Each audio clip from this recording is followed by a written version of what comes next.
Animal એવી કહી શકે. સિસ્ટોલિક અને ડાયાસ્ટોલિક. સિસ્ટોલિક તમારો 120 અને ડાયાસ્ટોલિક 80. બરોબર છે. આટલી ઇન્ફોર્મેશન કાફી છે ને તમને કે તમે એન્ટી હાઇપરટેન્સિવ ડ્રગ ભણી શકો. ઓકે, તો હવે આપણે એન્ટી હાઇપરટેન્સિવ ડ્રગ જોઈશું. એન્ટી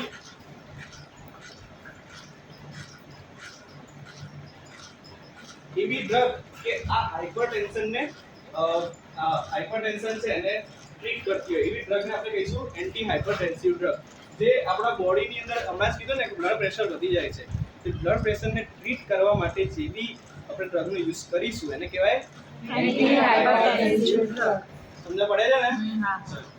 તો આપણે પહેલા તો મેકેનિઝમ ઓફ એક્શન આપણે બધાને ખબર પડી ગઈ ને કે હાઇપરટેન્શન હમણાં જ કીધું કે વેસલ્સ કોન્ટ્રાક્ટ થાય એટલે હાઇપરટેન્શન થાય. બરોબર, હવે મેકેનિઝમ ઓફ એક્શન જોઈશું. તો મેકેનિઝમ આપણે મેડિસિનલ કેમિસ્ટ્રીની અંદર બધાને ક્લાસિફિકેશનમાં તકલીફ પડતી હોય છે. બરોબર, પણ જો તમે આ મેકેનિઝમ ઓફ એક્શન ભણી લેશો ને 100% કહું છું કે તમને ક્લાસિફિકેશનમાં તકલીફ નહીં પડે. બરોબર છે. ચલો મેકેનિઝમ ઓફ એક્શન સમજીએ.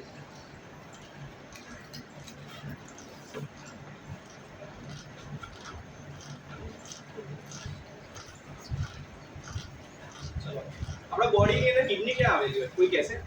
કિડની અહીંયા. લીવર સ્ટમકની બાજુમાં. અને લંગ. Yes, right. બરોબર છે. આપણે આ મેકેનિઝમ ઓફ એક્શન જેનું નામ છે RAS સિસ્ટમ. શું નામ છે? RAS એટલે ગરબા. તો પછી આ કયું? રેનિન એન્જિયોટેન્સિન આલ્ડોસ્ટેરોન. RAS એટલે કે રેનિન એન્જિયોટેન્સિન સિસ્ટમ અને RAS એટલે કે રેનિન એન્જિયોટેન્સિન આલ્ડોસ્ટેરોન સિસ્ટમ. બરોબર છે. આની અંદર મેન 3 ઓર્ગન છે જેનું નામ છે કિડની. ક્યાં આવેલી હોય? માથા પર. લીવર અને લંગ. બરોબર છે. આ 3 ઓર્ગનના લીધે આપણા બોડીની અંદર બ્લડ પ્રેશર જે હોય છે જે મેન્ટેન રહેતું હોય છે. બરોબર છે. ફર્સ્ટ આપણે મેકેનિઝમ ઓફ જોઈશું કિડની.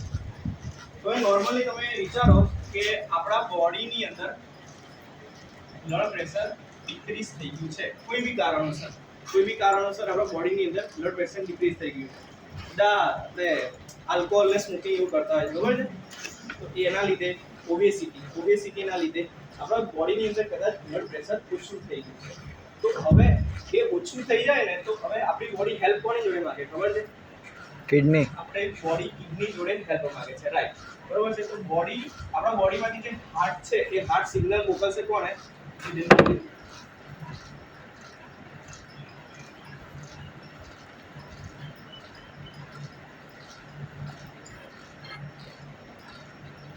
દેખાય છે કિડની?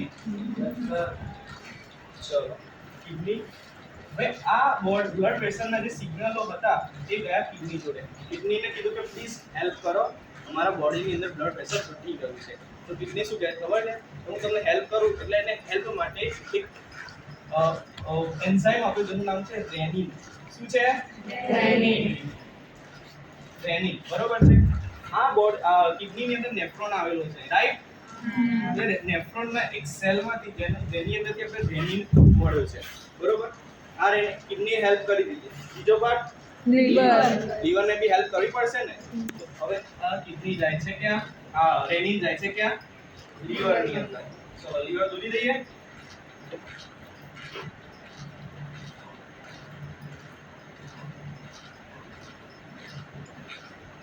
આ ટાઈપનું લીવર હોય છે. બરોબર છે.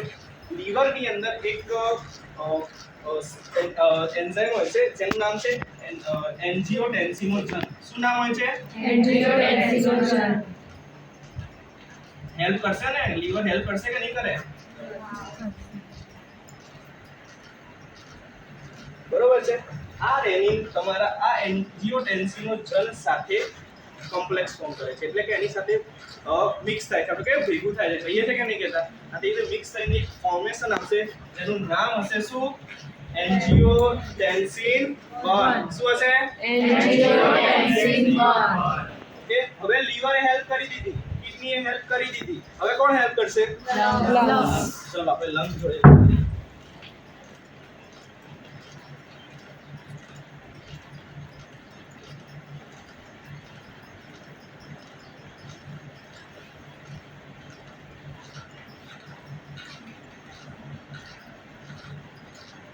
પહેલે લંગ હવે લંગ શું હેલ્પ કરશે ખબર છે? લંગની જોડે એક તાકાત છે. આ એન્જિયોટેન્સિન 1 જે આપણે બોડીની અંદર અગર કીધું ને બ્લડ પ્રેશર ડિક્રીઝ થઈ ગયું હતું, તો આની જોડે છે ને પાવર છે એ આપણા બ્લડ પ્રેશરને ઇન્ક્રીઝ કરી શકે. તે પાવર માટે શું આપશે ખબર છે? A C E એટલે કે એન્જિયોટેન્સિન કન્વર્ટિંગ એન્ઝાઇમ. ફરીથી બોલો જોરથી. Angiotensin converting enzyme. એટલે શું કરશે? એન્જિયોટેન્સિન 1 ને કન્વર્ટ શેમાં કરશે? જો એના નામમાં જ એનું કામ છે. બરોબર છે? એન્જિયોટેન્સિન કન્વર્ટ કરી દેશે. શું કરી દેશે? કરવટ. એન્જિયોટેન્સિન 1 શેમાં કન્વર્ટ થશે? એન્જિયોટેન્સિન 2 માં.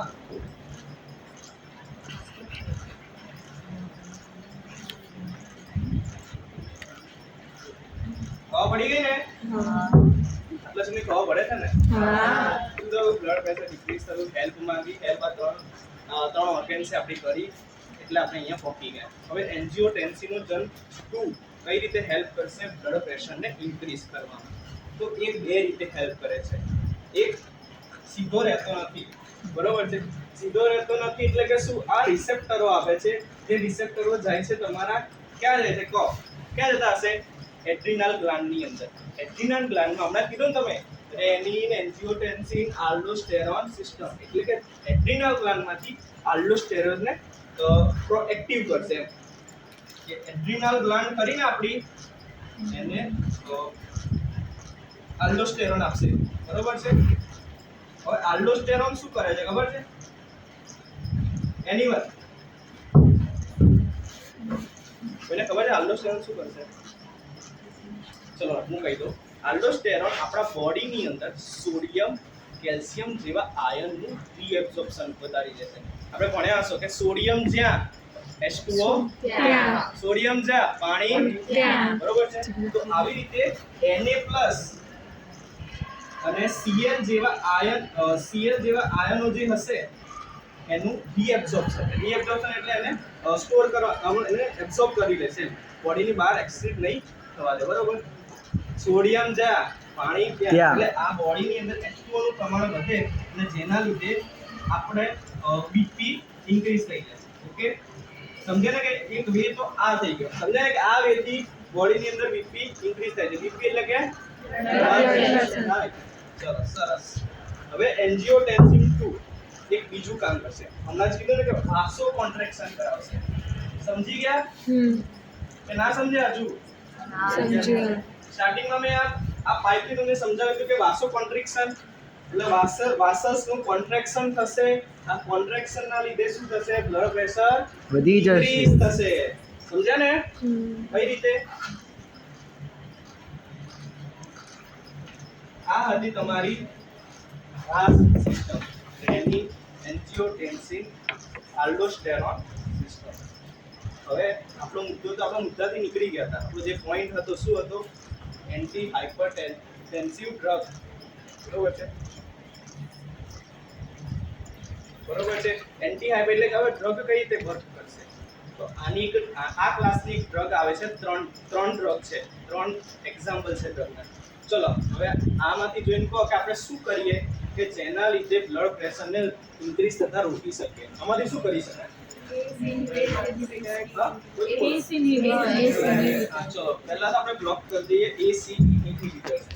કેમ? આને બ્લોક કરવાથી શું થશે? સરસ. AC એટલે કે આની અંદર કન્વર્ટ નહીં થાય તો આ બધું થવાનું જ નથી. બીજી વસ્તુ, ચલો આની અંદર આખી મહાભારત પતી ગઈ. કહો મને કે આની અંદર મેન વિલન કોણ હતું?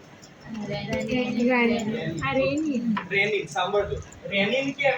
જો રેનિન આ કિડનીમાંથી આવ્યો ના હોત તો આખી મેકેનિઝમ થાત નહીં, બ્લડ પ્રેશર ઇન્ક્રીઝ થાત નહીં. બસ.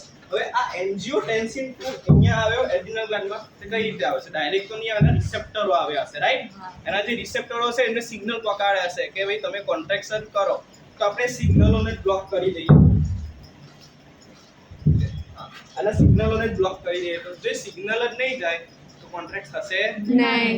તો બસ આ જે 3 મેં અહીંયા જે ચેકા માર્યા ને, બસ એના જ રિલેટેડ એની ડ્રગ્સ આવે છે. આપણે ડ્રગ્સ જોઈ લઈએ ફટાફટ.